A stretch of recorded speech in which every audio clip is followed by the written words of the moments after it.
everyone. Welcome once again to another book review session. So today we have an author in-house. So this is Oludayo Adeniyi, aka the Abundance Queen. She's a global speaker, author, and trainer, and also a certified coach. She's the founder of Eximius, where she helps professionals, entrepreneurs, and others to unlock their abundance so they can achieve their definition of success. So today we're going to be discussing this book, The Abundance Code, Cultivating and Mastering a Wealth Mindset. Thank you for coming. Thank you for having me. We're so happy to have you here I am today. happy to be here too. All right. Okay. So let's go straight into it. What inspired you to write The Abundance Code? Was there a particular experience or a moment that sparked this idea? Well, that's a beautiful question. It's the book was inspired based on my own also personal experience and also the experiences of other people and the struggles that quite a number of people have or we experience, which for me as a person, I didn't quite get the answers that I needed. I remember when I was growing up, I would usually ask questions like, what is wealth? What is life about? Because, you know, this normal thing, go to school, get a good grade so you can get a good job. So you end up going out of school, you get a good job, and you think, for me, I felt life would just be okay, I'll just be fine. And then I discovered it was from one channel. Even though I had good jobs, I wasn't really, I was well paid. But I looked at people around me, people who had worked for 20 years, 25 years, they leave, their 9 to 5, and at the end of the day, you can't even reconcile where they are coming from is where they are. So I'm asking, so what is the essence of life? Well, at what point do I stop working? At what point do I become wealthy? I remember when I asked the question, someone said, you just started your career. No, you still have 20 years to go, 25 years to go. And then I discovered that while I was there, the people that have done 25 years, they were still asking the same question I was asking. So I'm like, what exactly? And I was so inquisitive because I feel if the creator, which is God, would take his time to create man in his own image, right? And then the uniqueness of man such that there's nobody like me. Even though you can see somebody, nobody has my fingerprint. So I'm asking, in his wisdom, there must be a purpose for truly crafting man uniquely. So there must be something about us and about life that we are meant to fulfill. So how do we truly navigate this life? And that was what set me on the journey, asking questions. Then I had some personal experiences. I don't know if I should share some of them, a bit personal. Like in 2016, I had an experience. I was sleeping, and it was like someone woke me up, and I was asked a question: what is wealth? So I laughed, like the same question I've been asking people. Wow. That's the question. I said, wealth, make money, take care of people, enjoy life. I said, no, that's not wealth. I'm like, so what is wealth? And I heard the statement, and then I was asked a question: what if you lose your job? Sure. I said, if I lose my job, I will die. In that subconscious state, I will die. Because that's all I have known. How will I survive? How do I maintain my lifestyle? And then the next question: what if you die? What happens? I said, I'll go to heaven. I said, they don't spend money in heaven. Can you imagine? They don't spend money in heaven. I was like, that's true. He said, it's only on earth that you worry about those things.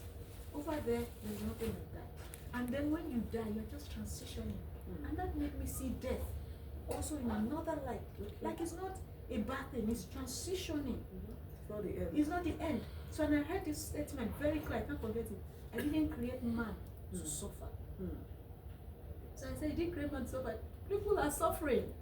A lot of people are suffering, trying to get by, trying to make it. So what do you mean by? I said, when your book says, if we don't work, we should not eat. You now want to take my job. If you take my job, how do I work? He said, that's not what the scripture truly means.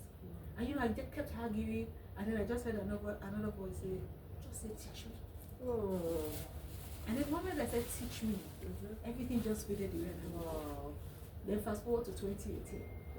I was in my office. I was working as a chief operating officer of one of the foremost outsourcing companies. We had over 5,000 staff. I was managing, and I had an office to myself. And I went out and I got into the office and I heard it's over.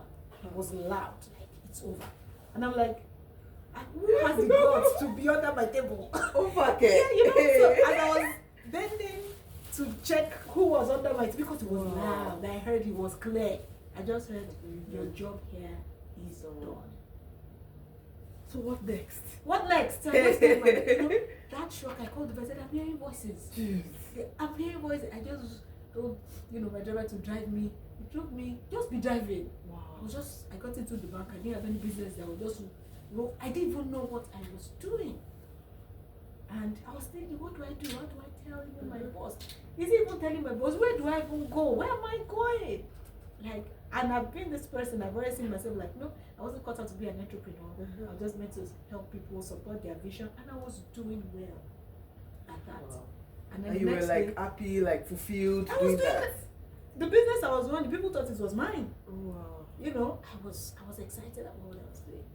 And then the next day was a management meeting. Okay. We finished the meeting. I was going. My office was on the first floor. My boss's office was on the second floor. And I was supposed to climb in the stairs. I was about opening my office, and he looked at me and he said, "I would like to have a word with you." And then I got into his office. He said, "Please, I'm not mad. I'm not crazy, but something strange happened overnight." I was thinking, So what happened? Yes. I said, what happened? That was exactly. I forgot my own trouble. Did you have issues with your wife, children? I said, no, nothing like that. Just relax. But I'm not mad. I need to say this. He said, I couldn't sleep overnight. That the Lord told me that your job here is done. Wow. And that He has an assignment for you out there. Oh my God. Wow. I became the mad woman. Wow. I started laughing like a mad woman. He said, I told you I'm not mad. I'm not mad. I'm not mad. But I couldn't tell him because the shock, I was like, is this a Nollywood movie? So, God, you are this intentional. You see my boss is not a pastor. Wow. so, and you're like, that's why I had to, please, I'm not mad, but I couldn't say, as a matter of urgency, just write your resignation. Wow. I will miss you. If you like, come to the office. But so that people don't think I chased you, you can come 1 hour in a week. Can you imagine? Amazing. That was how I wrote my resignation. Shocking. And that's how I let my native from. So when I say it's personal, I didn't quite understand, but one thing stood out for me. How it happened, because God knows me. If He didn't handle me that way, I will not leave. I like that. I will not leave. But He had to. So that intentionality, made me like, there must be something that He truly wants for me. And that was where that teaching started from. Wow.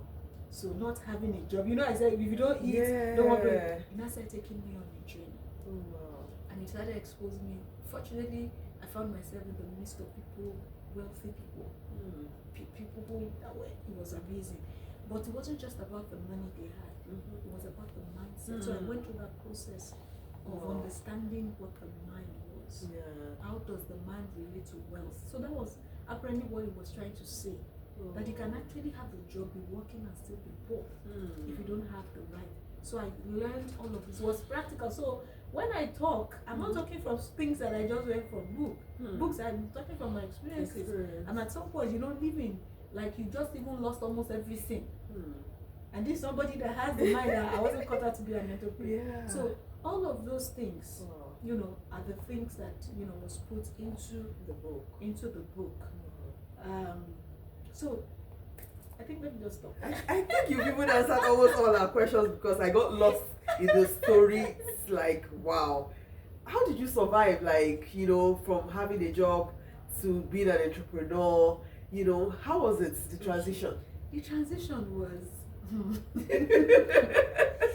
see, so 6 months before then, Okay. I found myself, a friend called me and said, Oludayo, there's something I would like you to see.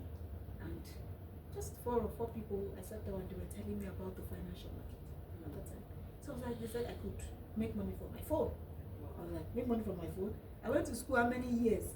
And I'm still going to school. You're telling me I could press my phone and make money. I think you guys must be joking me, kidding me. So they said, no, there's something like that. I said, so why didn't we know about this? So I got interested. And when I got interested, I remember when I made the first dollar from my phone. I said, wow, so we can make dollars around. So I started telling people. So I was there, doing that before. That was 6 months before I exited my 9 to 5. So I was learning with the financial markets. So that was where I said I got to meet different people from all over the world, teaching about the financial. And I discovered that one principal thing that they were talking about then was also the mind. So it wasn't so much even about how much you have, but the mindset of wealth. Wow. So I started learning that. Before I knew it, I used to say I'm an introvert, but I now got myself the excitement of telling people. You know, I had my own concerns. How do I help? I was passionate about help. Even in the office, I would tell people, manage your this like this, do this. You can do this investment. You know, I was just talking, like that. So while I was doing that, I got myself. I started talking to people passionately. Guys, you can learn a skill. I can actually help you. That was even before people started talking about working from home. So I started working from home like that. So I started my own remote work. Way before before COVID, right? Before COVID. So I wasn't hit by that. So I started telling people, and before I knew it, that passion, I became the second highest lady in Africa. Yeah.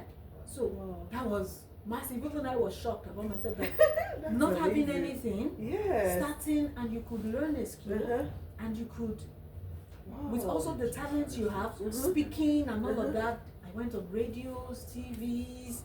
There was really, I was talking, organizations were inviting me to speak to them, tell them what this was, and it was massive. That was like something like we all have things in us, and that actually made me also understand a lot. A lot of people work, but they don't actually take inventory of the skills that they are learning on the job.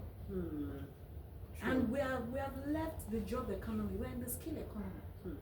So even if you are working 9 to 5, what are the skills that you have? Because those skills are the things that guarantees, life even after retirement. So that was what helped. So I started from there, and amazing.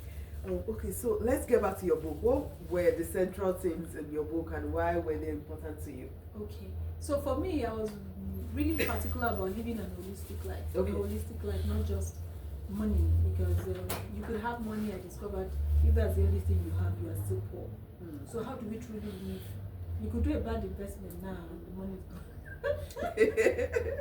So what? So I just So mine was, how do we truly live a fulfilled life?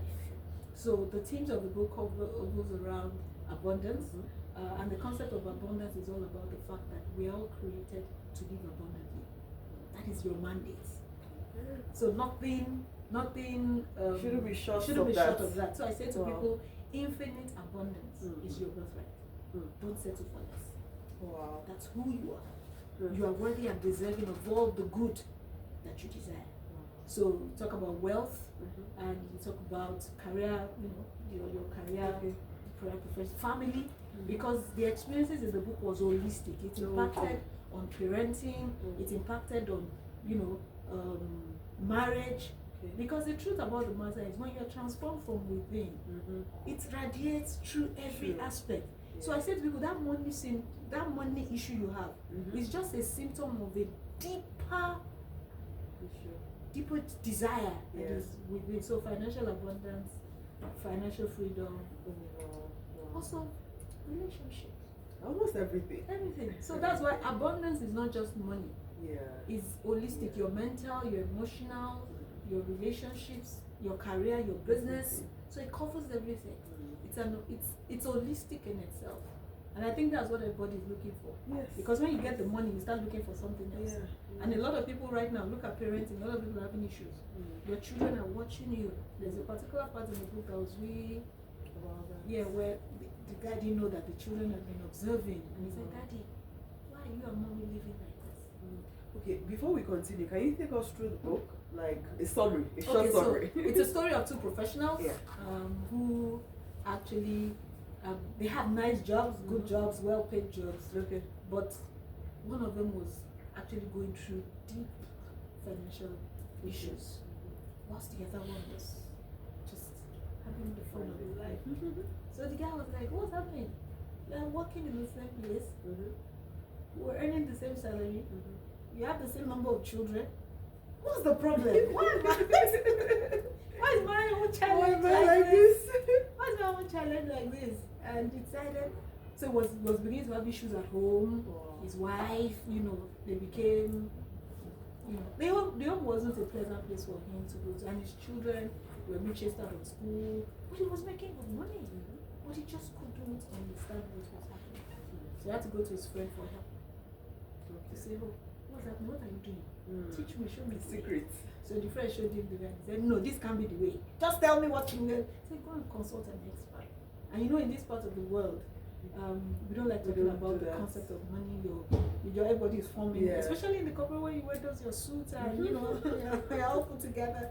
But the truth is that we all know where the shoe is. So he went to his friend and his friend was like, this is what I did. I actually went to see an expert who helped me on my journey. You need to consult an expert. So he was angry with his friend, like, what was that rubbish? If you know, just show me.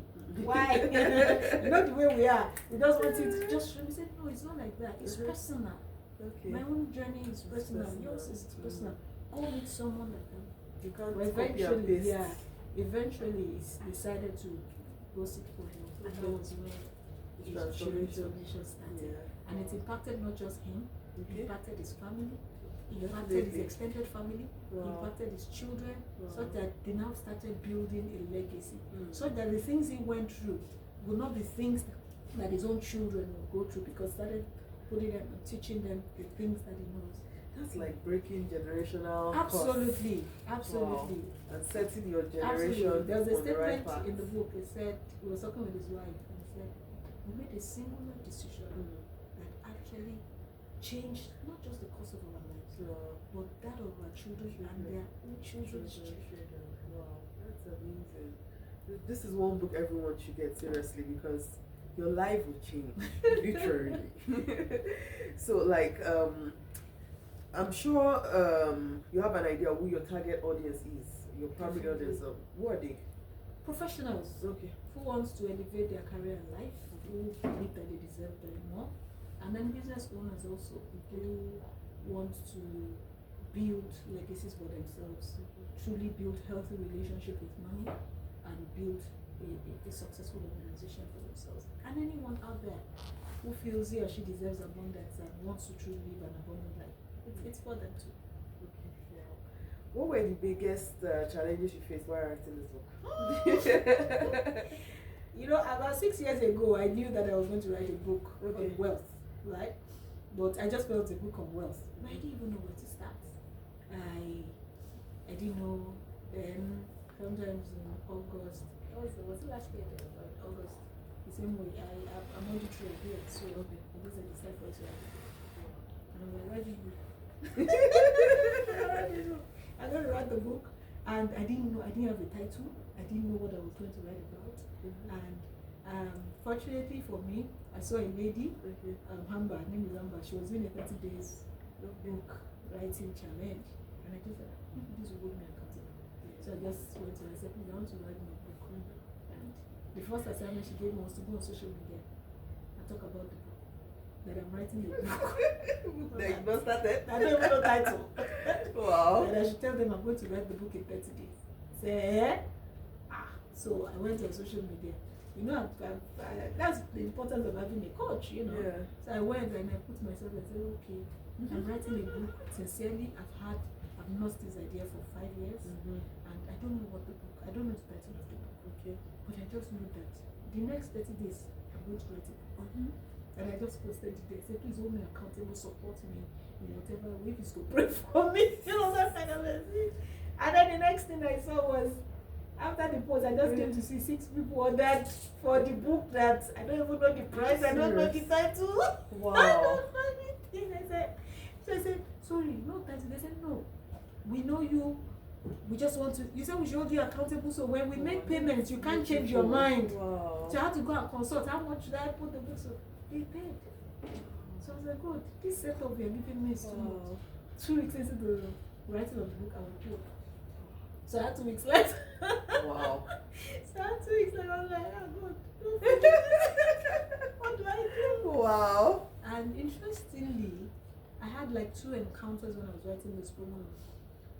I'll just wake up in the middle of the night. So there was a day I woke up at about 3 a.m. and I just started writing.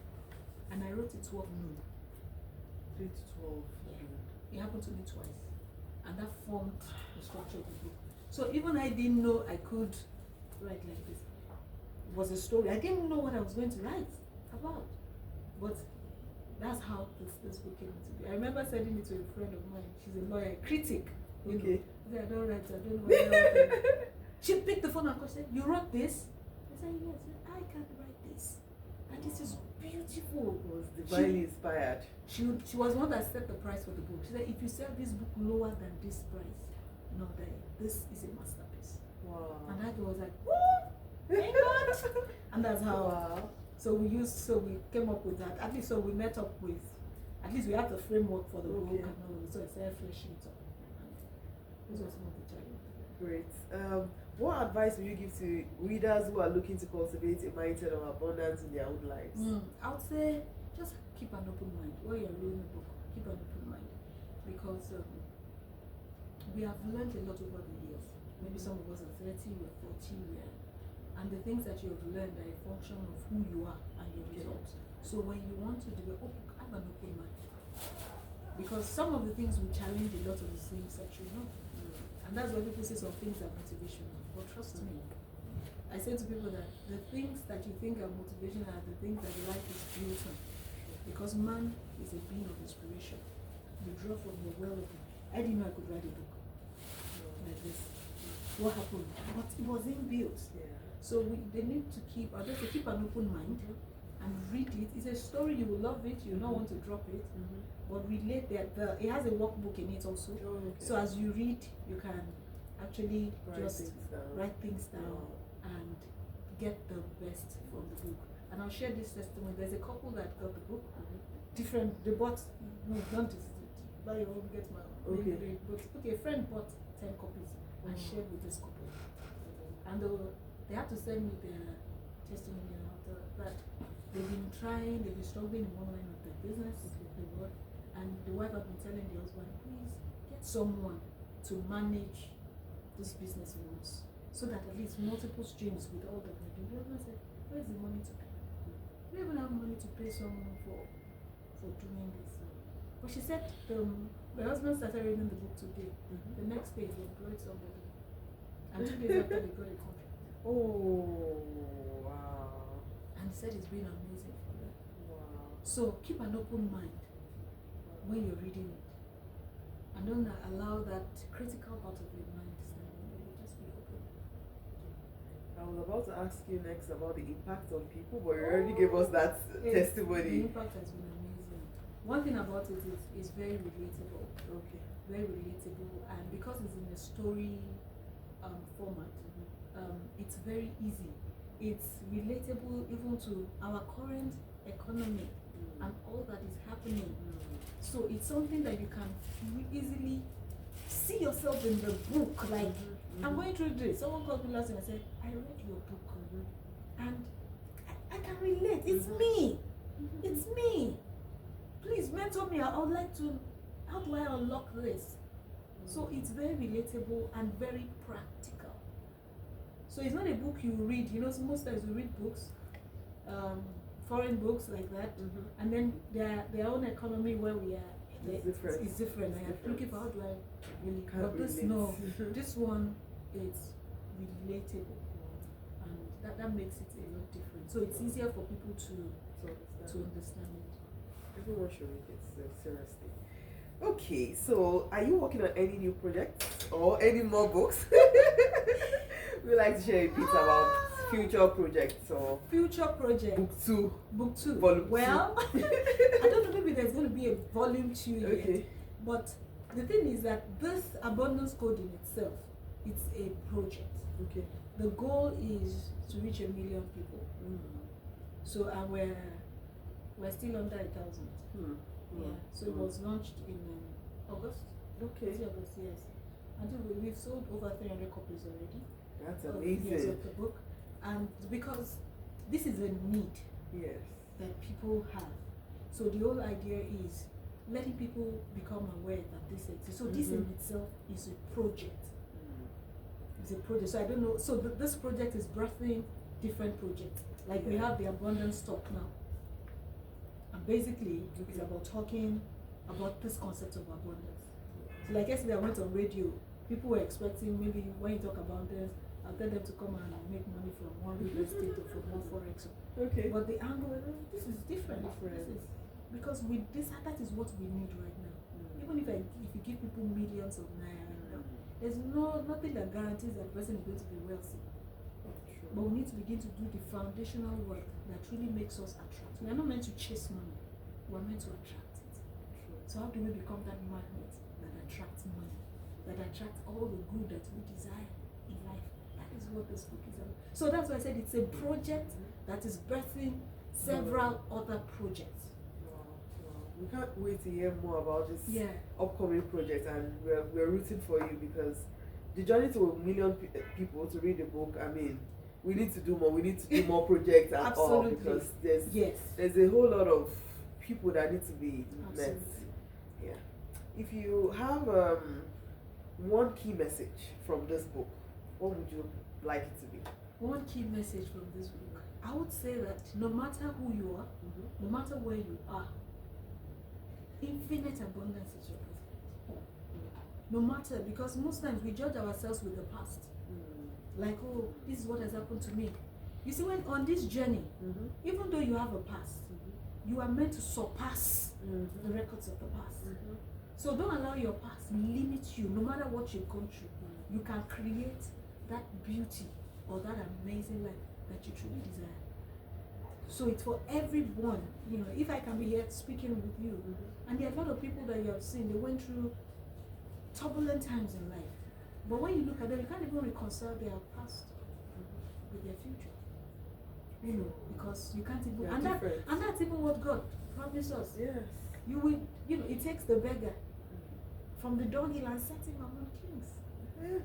Yeah. He says all things are passed away. Behold, all things have become new. So the idea now is the old is gone.